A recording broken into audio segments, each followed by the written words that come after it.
Bom dia, primeiro ano. O tema da aula de hoje é esse aqui, semelhança atômica. O que é isso? São características que os átomos têm entre si, semelhanças mesmo, né? Como uma espécie de parentesco. Né? Eles têm o mesmo número de nêutrons, ou têm o mesmo número de massa, ou têm o mesmo número de prótons. Ok? Então vamos lá. O primeiro que nós vamos estudar, a primeira semelhança, é o isótono. Ok? Esse iso, a palavra iso, significa igual ou semelhante. Ok? Então, isótonos são átomos de diferentes elementos com o mesmo número de nêutrons. Então, eu trouxe um exemplo aqui para a gente entender. Eu tenho aqui o sódio, número atômico 11, massa atômica 23. E o magnésio, número atômico 12, massa atômica 24. Como que eu faço para descobrir o número de nêutrons? Eu subtraio o número atômico, ou Z, do número de massa, ou A. Então, no caso aqui, a massa é 23, menos o número atômico, dá 12. Então, ele tem 12 nêutrons aqui. Embora o nêutron não esteja aparecendo aqui, ele está subentendido. Eu tenho 12 nêutrons. E aqui no magnésio, ele tem o número atômico 12, ou seja, Z é igual a 12 prótons, e A é igual a 24, massa 24. Como que eu descubro o número de nêutrons? Eu faço 24, que é a massa, menos 12, que é o número atômico. Vai dar 12 nêutrons também. Então, esses dois elementos são isótonos. Eles têm diferente número atômico, diferente número de massa, mas ele tem o mesmo número de nêutrons. A segunda semelhança que nós vamos estudar é a isobaria. Aqui no caso, isóbaros. São átomos de diferentes elementos, porém com o mesmo número de massa, ok? Então, eu trouxe aqui de exemplo o argônio e o cálcio. O argônio com número atômico 18 e massa 40, e o cálcio com número atômico 20 e também massa 40. Então, no caso, o argônio tem 18 prótons e 22 nêutrons, ok? 18 mais 22 vai dar as 40 unidades de massa que ele tem. E o cálcio, ele tem 20 prótons, 20 nêutrons, totalizando a massa 40, ok? Então, isóbaros são de diferentes elementos também. Terceira semelhança que nós vamos estudar são os isoeletrônicos, ok? Então, como o nome diz, iso, mesmo número de elétrons, ok? Mas, nesse caso, precisa de uma atenção especial, porque o número de elétrons de um elemento, no seu estado fundamental, é o mesmo número de prótons. Mas se no caso aqui eu tenho elementos diferentes com o mesmo número de elétrons, o que aconteceu? Aconteceu uma ionização. Então, pelo menos um desses átomos tem que estar ionizado, tem que ser um íon. Ok, então nesse caso temos pelo menos um íon. Para ficar claro, deixei um exemplo aqui pra gente. Eu tenho o argônio no seu estado fundamental, olha, não tem nenhuma carga nele, e o número atômico dele é 18. Se o número atômico dele é 18 e ele está em seu estado fundamental, ele também está com 18 elétrons. Aqui eu tenho o enxofre, com o número atômico 16. Então, no seu estado fundamental, ele também teria 16 elétrons. Mas no caso aqui, ele está com duas cargas negativas, ou seja, ele recebeu 2 elétrons. Então, 16 que ele já tinha, mais 2 elétrons, ele está com 18 elétrons agora. Então, essa questão de elétrons, ela sempre está implícita na representação do átomo ou na representação do íon, tá? Então, se eu tiver um átomo, eu já sei que o número de elétrons vai ser igual ao Z, ou seja, o mesmo número de prótons. Se eu tiver um íon, eu preciso ver a carga positiva ou negativa. No caso aqui é negativa. Recebeu 2 elétrons. Então, eu vou somar a carga dele com o número de prótons que ele tem, ok? Então, vou colocar mais um exemplo aí pra gente. Agora, nós temos um caso mais interessante de eletrônicos, que é com 2 íons, ok? Então, vamos prestar atenção nisso aqui. Eu tenho magnésio, número atômico 12, e eu tenho flúor, número atômico 9. Mas o meu magnésio está ionizado, com 2 cargas positivas. Isso significa que ele perdeu 2 elétrons, ok? Ficou positivo, perdeu elétrons. Se ele tinha 12 elétrons perdeu 2, ele ficou com 10 elétrons, ok? E o flúor? O flúor tinha 9 elétrons. Por quê? Porque o número de elétrons é o mesmo número de prótons. Então, ele tinha 9, ele ganhou 1. Olha só a carga positiva. Se não tem número, é 1. Então, ele tinha 9, ganhou 1, ficou com 10. Assim como o magnésio tinha 12, perdeu 2, também ficou com 10. Eles são isoeletrônicos. Eles não têm o mesmo número de prótons, não têm o mesmo número de massa, não têm o mesmo número de nêutrons. Mas eles têm o mesmo número de elétrons nessa circunstância aqui. Em outra circunstância, magnésio vai ser isoeletrônico com flúor? Não, não. Somente nessa condição de ionização aqui. Pessoal, agora vamos para o quarto caso de semelhança, que é a isotopia. O que é isotopia? No caso, isótopos. São variações dentro de um mesmo elemento. Todas as outras semelhanças que nós vimos eram semelhanças entre átomos de elementos diferentes.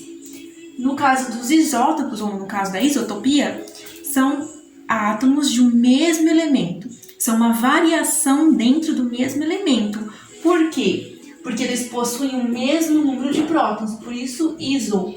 Portanto, são do mesmo elemento. Mas qual que é a diferença? Se eles têm o mesmo número de prótons, são do mesmo elemento. A diferença está no número de nêutrons, que implica massa diferente. Então, eu trouxe um exemplo aqui do hidrogênio. O hidrogênio tem 3 isótopos. O hidrogênio comum, que é a maior parte do hidrogênio existente, que possui um próton. Só um próton. Não tem nêutron. A massa dele é 1. Eu tenho o hidrogênio 2, ou hidrogênio de massa 2, que possui um próton, é claro, mas ele tem um nêutron também. Então, a massa dele é 2. E o hidrogênio de massa 3, ele tem um próton, né? Um próton, claro, mas ele tem 2 nêutrons. Então, a massa dele é 3. Ok? No caso do hidrogênio, cada um dos seus isótopos tem um nome específico. Mas para a maioria dos isótopos não é assim, ok? No caso do isótopo, os nomes específicos são hidrogênio mesmo, que é o que está na nossa água, que a gente bebe, é quase tudo é tudo praticamente só hidrogênio de massa 1. Aí eu tenho o deutério, que é o hidrogênio de massa 2, um próton, um nêutron, que é mais comum, você vai encontrar mais fácil numa usina nuclear, tá? Que é chamado de água pesada, é uma água que tem deutério. Então, a nossa água, a água que nós bebemos em geral, é H2O, correto?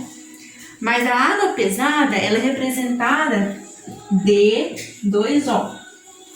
Por que água pesada? Porque o hidrogênio presente nessa água tem massa 2. E o terceiro caso de isótopo do hidrogênio é o trítio, que é o hidrogênio com 2 nêutrons, massa 3. O trítio é raríssimo na natureza, você praticamente não encontra. O deutério já é raríssimo. O trítio, só existem traços dele na natureza. O que são esses traços? Uma quantidade absurdamente pequena, ok? Então, sempre que você vê traços, significa que é só um restício, só um restinho, quase nada. Outro exemplo aqui é o oxigênio. Eu tenho 3 isótopos do oxigênio. E no caso do oxigênio, assim como a maioria dos isótopos, como que eu identifico um ou outro isótopo? Eu falo o nome do elemento e o número da sua massa. Então, oxigênio 16, oxigênio 17, oxigênio 18. Só isso. No caso do oxigênio, eu tenho esses 3 isótopos. Isso significa que aqui eu tenho um átomo com seus 8 prótons, que o oxigênio tem, e 8 nêutrons, que é o oxigênio 16. Se for o oxigênio 17, eu só acrescento um nêutron aqui. E se for um oxigênio 18, eu acrescento outro nêutron aqui. O mais comum é o 16. Então, quando você for procurar a massa do oxigênio, você vai encontrar oxigênio com massa 16. Se você for olhar na sua tabela, você vai encontrar oxigênio massa 16. Por quê? Porque ele é o isótopo mais comum e mais estável. Ok? Então, vamos fazer um comparativo, por exemplo, com a Coca-Cola. O que é a latinha da Coca-Cola? Aquela latinha vermelha, né? Todo mundo vai pensar na latinha vermelha. Mas não existe a latinha preta da Coca-Cola zero e a latinha verde da Coca-Cola com stevia? Mas quando você pensa, o que você vem na mente? A latinha vermelha. Então, no caso, o oxigênio 16 seria a Coca-Cola da latinha vermelha aqui. E o oxigênio 17 e 18 da latinha preta e da latinha verde, que seria a mais rara, que é o oxigênio 18.